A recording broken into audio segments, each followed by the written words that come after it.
Welcome back to Leeroy's Kitchen. Today I'm going to cook you an Indian style lamb curry.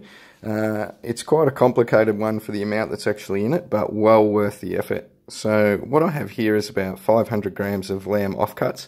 They're cheap as chips, they're full of bones, and the fat just cooks down beautifully into the curry and you end up with this amazing flavour. Now for the spice mixture, there is a lot here, so if you don't have them all, not a big deal.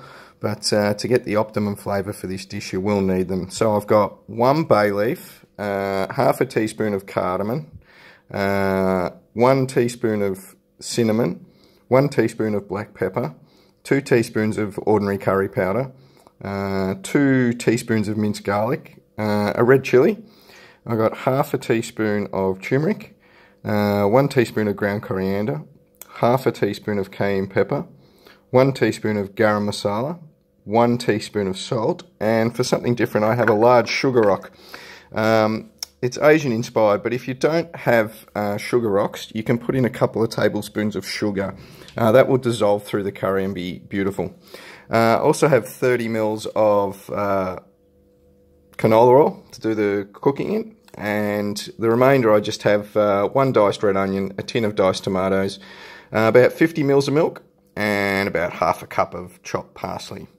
So that's our ingredients. I'll begin the cooking and show you how it's all combined.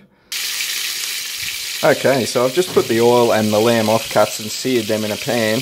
I'm now going to add the red onion and the chilli and the garlic. And I'm going to cook that for another 2 or 3 minutes before I add the spice mixture. So I'll just cook this and I'll be back in a sec. Once the onions and garlic and chilli are all cooked down, it's time to add all our spices, except for our sugar rock. That will go in a little bit later. So I'm just going to toast these spices for a couple more minutes, and then we put in the milk and the tin of tomatoes, our sugar rock, and then it's time to simmer. Our spices have toasted beautifully and the smell is just amazing. So in goes now our tin of tomatoes. And our 50 mils of milk. You can use yogurt. I prefer to use milk. I don't know why, it just seems to taste better at the end. So what I'm going to do now is stir this in and bring it to the boil, and once to the boil I'm going to add my sugar rock. The pan's come to a boil, so I've just turned it down to medium heat, and now in goes my sugar rock. Now just stir it around until the sugar rock dissolves. It'll only take a couple of minutes, and that'll put the sweetness through the spiciness in the curry. It'll be absolutely beautiful. Okay, once this is dissolved, I'll be back.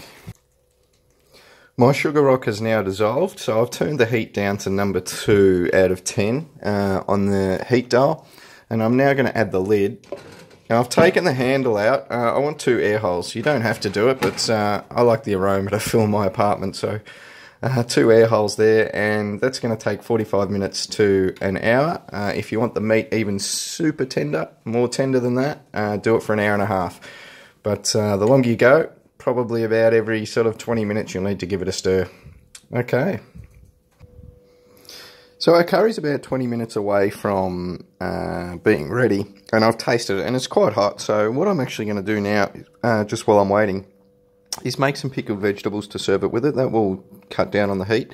So just in this bowl I've got a tiny little bit of boiling hot water, and into that I'm just going to add just a little bit of salt and about half a teaspoon of sugar,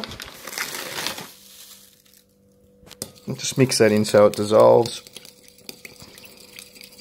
And now into that I'm going to add some julienne carrots,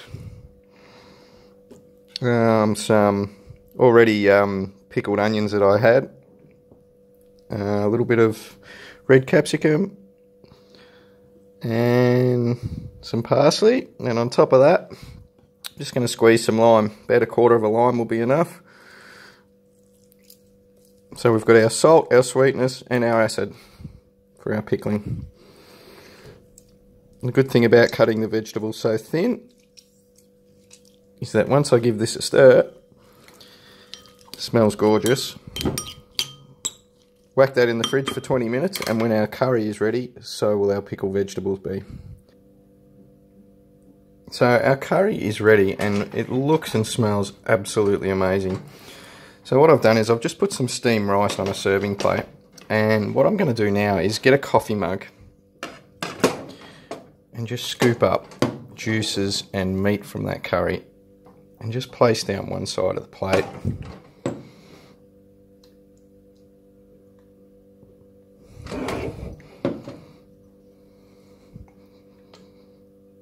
Yum, plenty of sauce.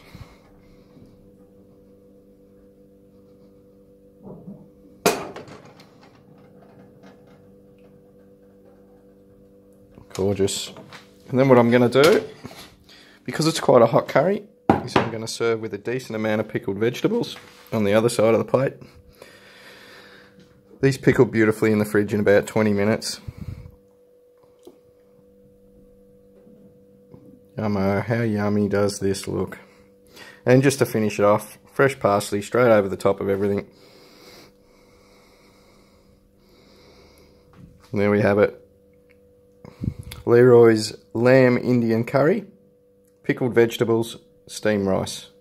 Enjoy.